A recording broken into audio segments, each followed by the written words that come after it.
Good morning, everyone. My name is David Gellis. I'm a reporter at the New York Times, and I'm part of the climate team there. Several years ago, in 2017, which is a year we'll come back to in just a moment, the New York Times decided we were going to found a climate team with the express intent of marshaling the New York Times resources across the globe to really focus on how it is industry, countries were going to actually make this march toward net zero and a more circular economy. I joined the team last year with a specific focus on the intersection of the private sector and public policy, looking for those multi-stakeholder solutions, public-private partnerships that were going to help get us there. And so today, it's very exciting to be talking about an effort that began here at the WEF 6 years ago, in 2017, as well, that is delivering real results. And so we're here to talk about the launch of the Global Battery Passport and the GBA Alliance. And to do that, we have a terrific panel and some of the people involved in it. We've got Dr. Martin Brudermüller, the chairman of BASF, Benedikt Sobotka, the CEO of Eurasian Resources Group, and Dame Ellen MacArthur of the MacArthur Foundation, a champion of the circular economy. We'll have closing remarks from Inga Petersen, who's the executive director of the Global Battery Alliance. Thank you all for being here. So, as discussed, this idea was really founded right here 6 years ago now. And since then, there's been real traction. The idea was to create a format, a way to actually track what's inside batteries, their life cycle, where those minerals and other components came from, and what would be done with them when their life cycle, at the end of that initial product, was done. It was a great idea, but the question was it actually going to come to fruition? And today, we're very excited. I know Inga and some of her partners are extremely excited to say that it is finally today launching the first proof of concept with the world's first battery passport. On the way in, there are QR codes, and I think you can scan and actually have access to that first passport. But that alone, of course, isn't going to be enough. We need regulations to make this a reality and make this ubiquitous. And it was in December that the European Council and the European Parliament provisionally agreed on regulations that will make these mandatory, starting in 2026. So this is going to be something that all manufacturers of large-scale EV batteries and up are going to be expected to be having associated with their products in the near future. And this could go global. The Inflation Reduction Act in the US, which was just passed, of course, finally committing $370 billion of federal funds in the United States to the fight against climate change, also includes guidance that will make it very likely that the United States will have to adopt something like a global battery passport as well. So this is real, and we are here on its birthday to really see it into the world. So first, I would love to turn to you, Martin. You've been involved in this effort from the absolute get-go, and I wonder if you could just talk about the need for it, especially from a corporate perspective. As we were talking earlier, I made the remark that these are sometimes well-intentioned ideas that come from, activists, but your involvement and your sustained commitment to it suggests that there's a real market for it and a need for it from the commercial perspective as well. Well, I think it's very clear that batteries are key for the energy transition. So there will not be any energy transition without batteries. In the same moment, we all know that this is a quite resource, energy, and material-intensive play, which also inevitably involves also social and environmental impact. And that certainly includes the greenhouse gas emissions that are coming with the materials working process. But it is also the issues of child labor and also human rights violations that come with these materials, where these materials actually are.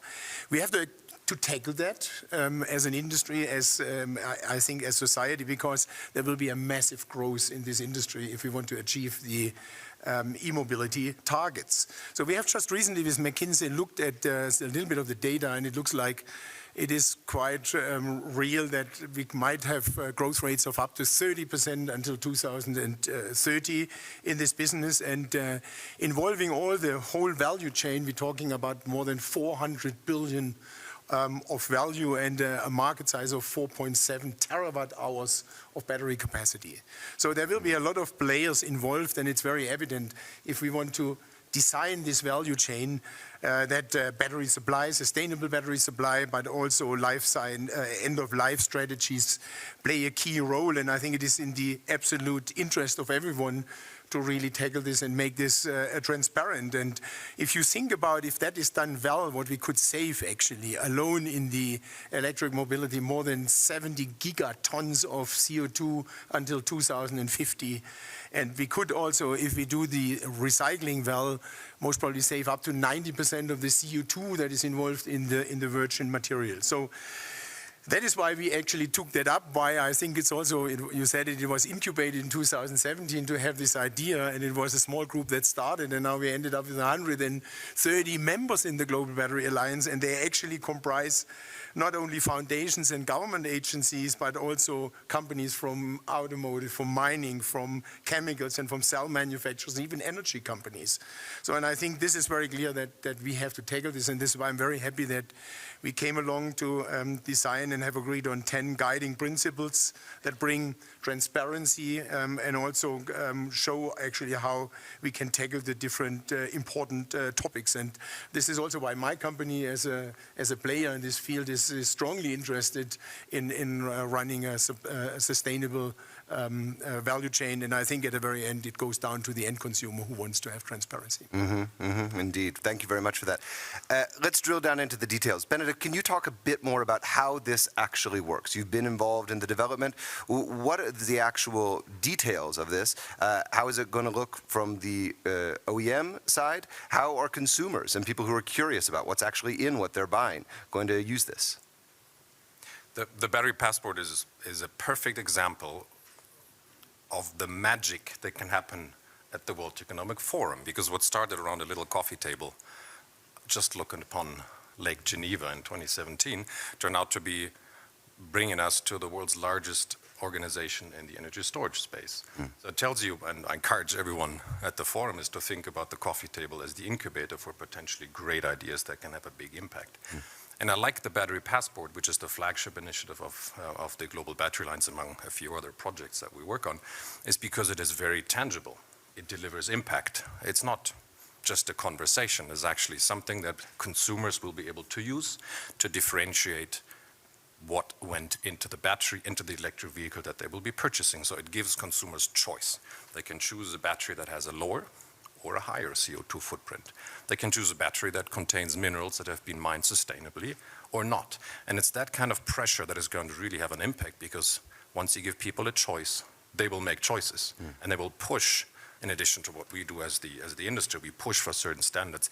They will pull for those standards to be adopted very quickly. So the battery passport is essentially a digital twin of the physical battery that's in the car. Right? Sounds pretty simple. It's not, because you've got dozens of minerals in that product with very, very diverse sources of origin. So what we've tried to do is really to work towards something that gives a very tangible overview of the current batteries. We've got 3 pilots, one from Tesla, 2 from Audi. Funny enough, when you go around down in Davos here, some of the cars already have that sticker on it, so people can actually go now and scan the sticker. And I have a little sticker here to show you how it looks like. My ambition is that 10 years from now, every single electric vehicle has a sticker like that on the back. Right? And you can go and scan it. Let me see where that cobalt comes from. Where was it refined again? Interesting, right? Because it triggers the right discussions. And particularly if we do not have information on the provenance and the ESG compliance of those products, that raises the right questions and it puts pressure on the supply chain to be more sustainable. So in the battery passport, as you click on it, you can open it and open the website. It's publicly available. It gives you the technical specification, capacity, manufacturing history, material provenance, where the materials flow, how do they move, do they go through China, do they not go to China, go through different refiners, who is actually the manufacturer of the cell, of the precursor, and so on. And it compares that against what we've included is a greenhouse gas emissions rule book, which has been put together by a broad coalition of multi-stakeholders, which is very important. This is a multi-stakeholder initiative. This is not an industry initiative, which is very important for the acceptance of the standards that we have in this system. The battery passport will bring very new levels of transparency in the supply chain. from beginning to end. You mentioned circularity, recyclability. That's going to be an important element of that, because we will have to recycle 10, 11, 12 million tons of battery materials in the very near future. So the ultimate goal is really provide end user transparency. It's a quality seal. And again, these are the kind of things that can happen around a coffee table in Davos. Amazing. And to the point about how it actually works, I mean, it sounds like we can actually all go see how it works when we walk out of the Congress Center right now.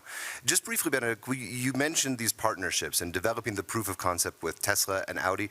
What did that work actually look like? Can you just take us through some of that development process? Perhaps some of the challenges for the Global Battery Alliance, and also, I suspect, real challenges for the manufacturers as well, as they had to navigate some of these new data requirements, maybe dig down into their supply chains in ways that they hadn't before.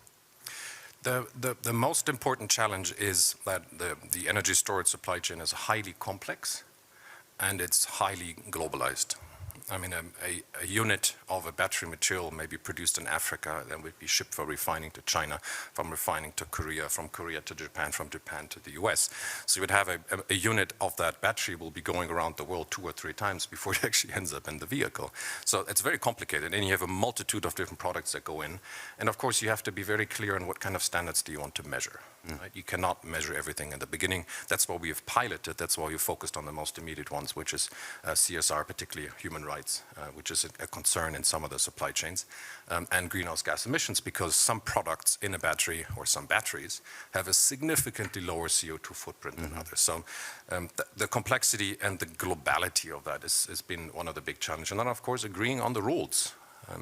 Because we don't want to water down the rules that are being applied to the supply chain. Quite the opposite. We want to raise the standards and to make sure that we raise the bar for the industry as a whole as we build out this supply chain to be a sustainable supply chain. It's the biggest build-up of a supply chain probably since the hydrocarbon revolution at the end of the 19th century. We're witnessing a transformation in an industry that's historic, and we have to make sure that's done in a sustainable fashion.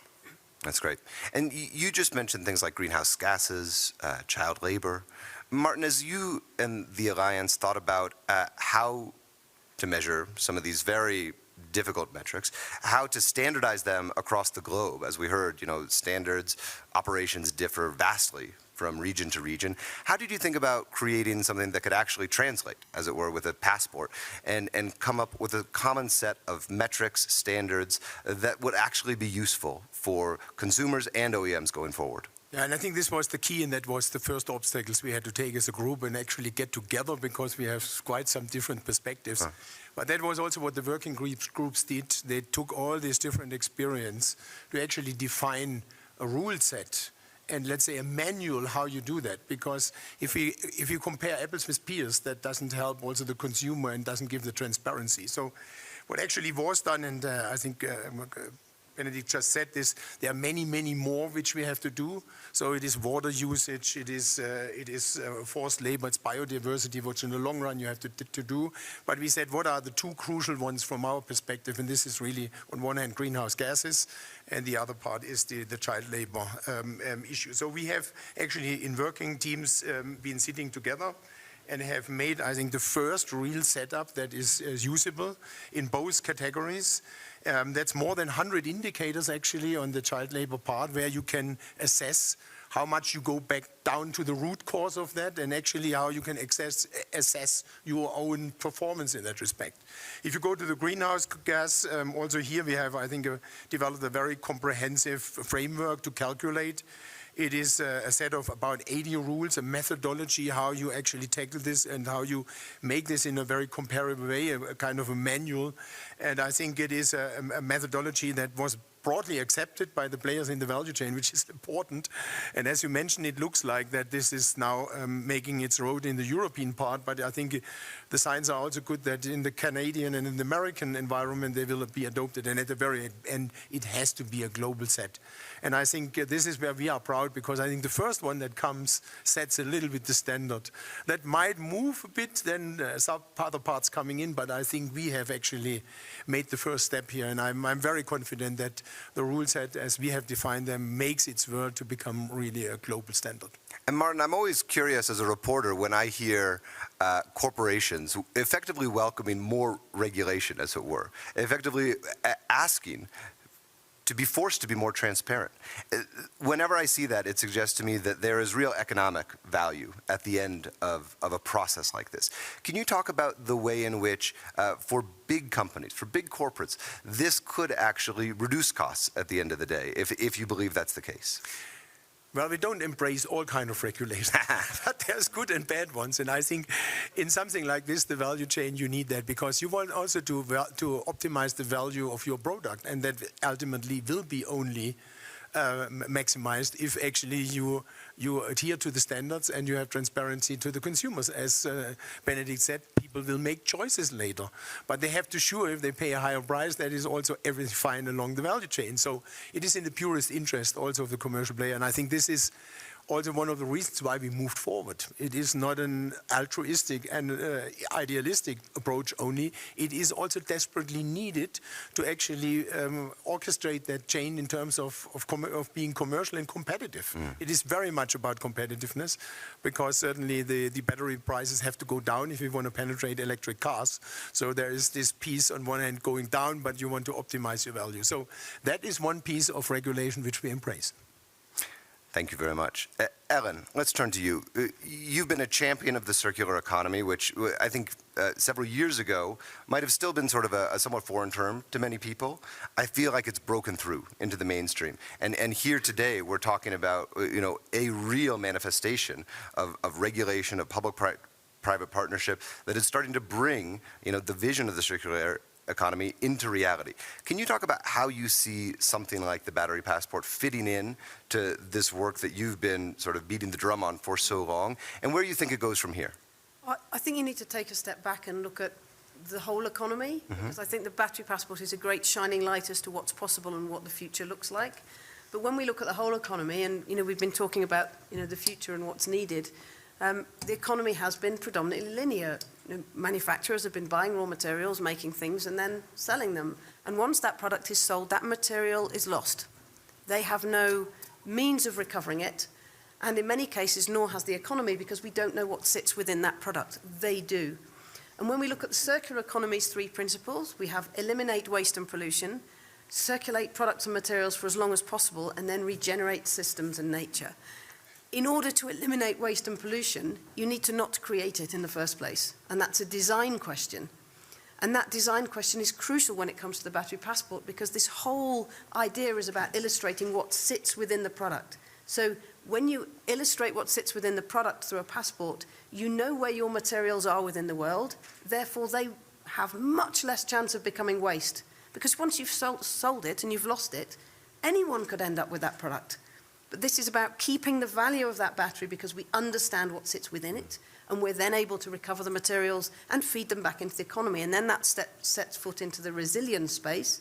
Why do businesses want this change? Well, actually, they need the raw materials of the future to feed into their manufacturing processes. So you're building a circular system through the passport to enable the tracking of the materials through digital enablement to flow back into the system, which is vital for business. Business needs new raw materials in the future. And the other point that was touched on, and Martin, you mentioned it was the 90% CO2 savings through the way that we manufacture batteries. That's massive.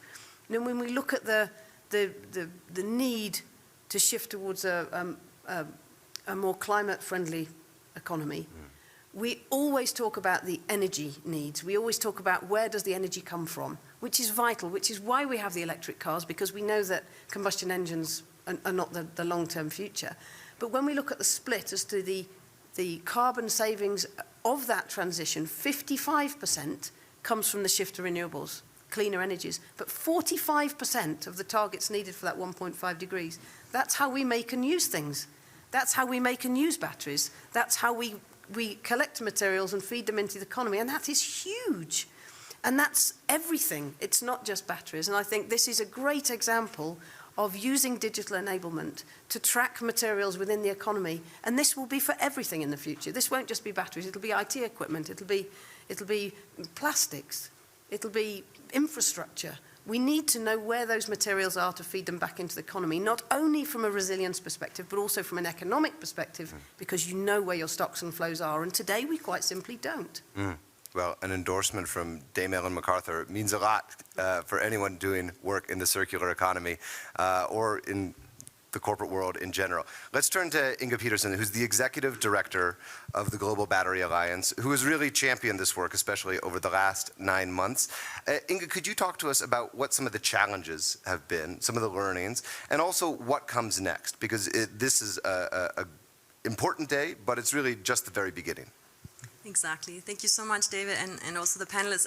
I would just like to start by acknowledging that the organizations involved in launching the world's first battery passport are true pioneers, because they're the first to ask some sometimes difficult questions about their own performance. So I would just like to officially congratulate all of our members. And it is also important to recognize that this achievement wouldn't have been possible were it not for the countless hours of in-kind expert time that we've benefited from. Establishing this proof of concept is a major milestone, but it is only the beginning. But we have, at the same time, already taken away some invaluable lessons from this. So just one thing to consider is that a typical value chain for a typical OEM for the automotives may have upwards of 40,000 suppliers.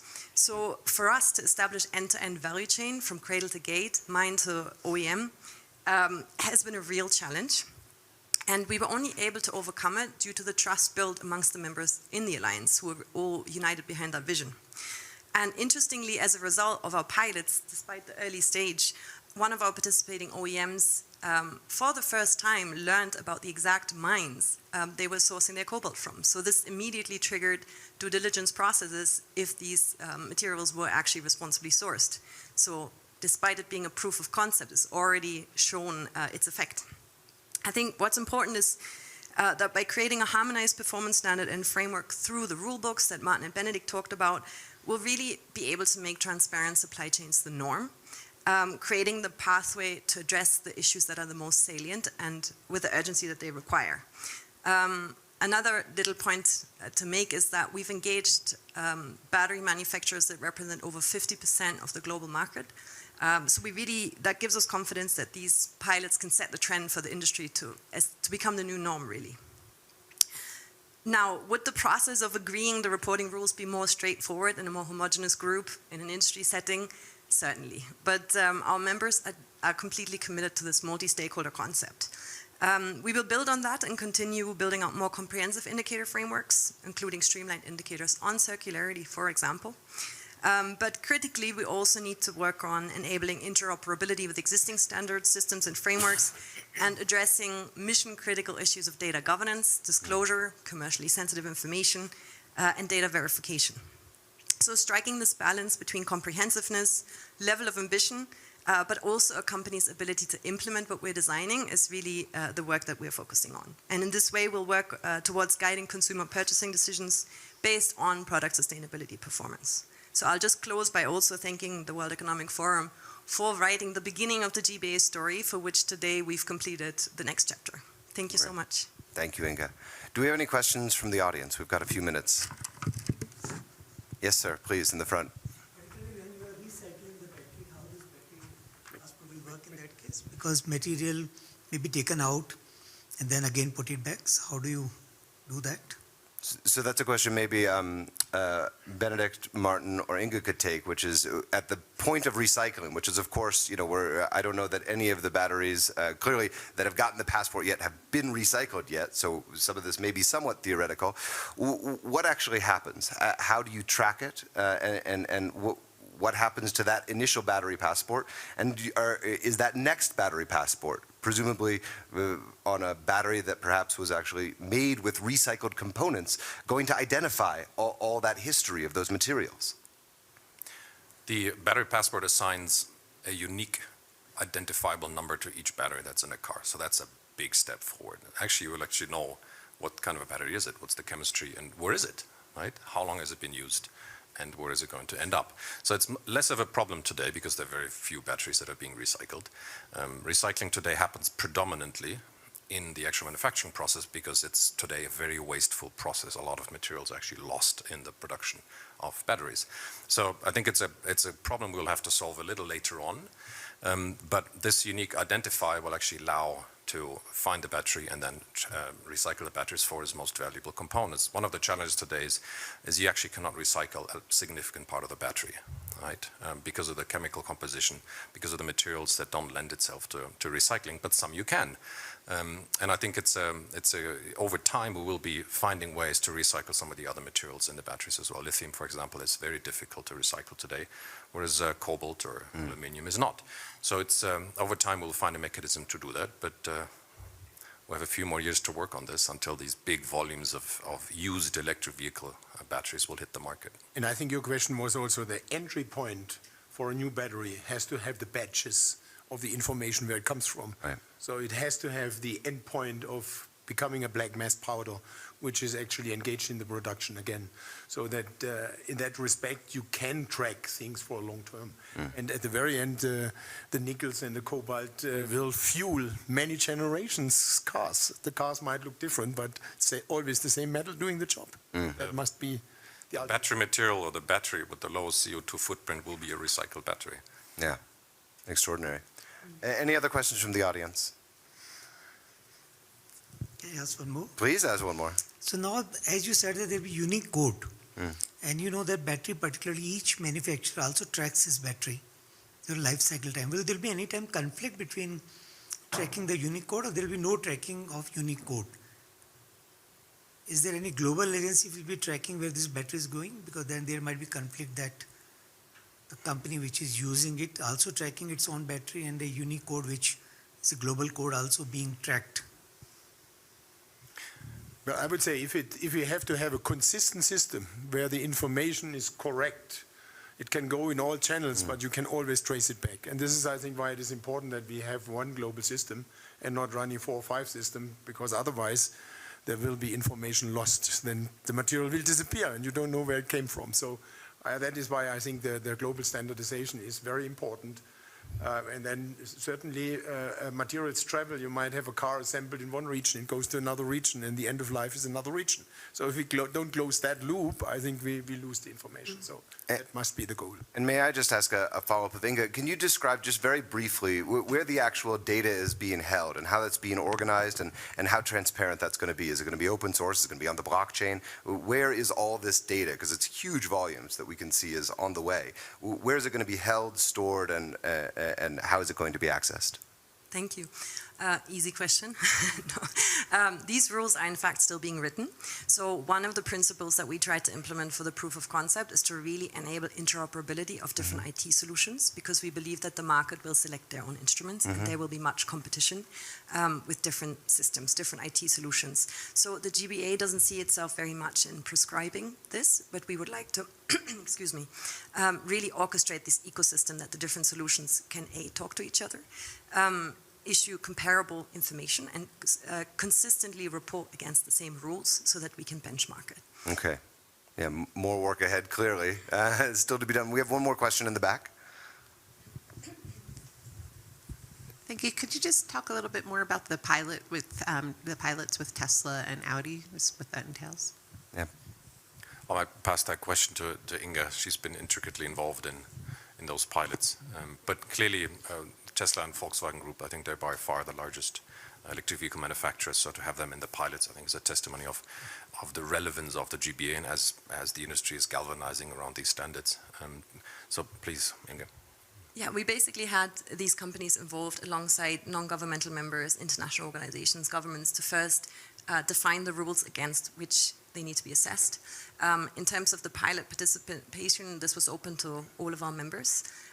It was opt-in, who wanted to be the first to disclose data that hasn't yet been asked for, so it's a brave step, which is why it's also important to note that the data in the battery passport is realistic data. It doesn't serve yet for comparison. We've selectively withheld parameters so that it cannot be prematurely compared, but we show the principles. And we've worked with these companies to mobilize their value chain, composed of GBA members, so that we can create that trusted interplay between the different actors to start sharing information without getting locked down in 10 years of NDA negotiations, and really, create that trust in the system. And that's how we mobilized the cell makers, because the GBA combines really the entire value chain and is quite unique in that respect. Are the passports showing up yet? Yes, so if you leave the room, there is a barcode displayed at the door. You can scan it with your mobile phone and access the data. Well, clearly we have more questions and answers than we have time for today. We are unfortunately out of time. Congratulations on the launch of the Battery Passport into the Global Battery Alliance and all its partners. Thank you very much for Ellen MacArthur for sharing with us her view that this is really the fruition, the manifestation of the circular economy, one step at a time. And thank you to all those in the room and our panelists. Thank you very much.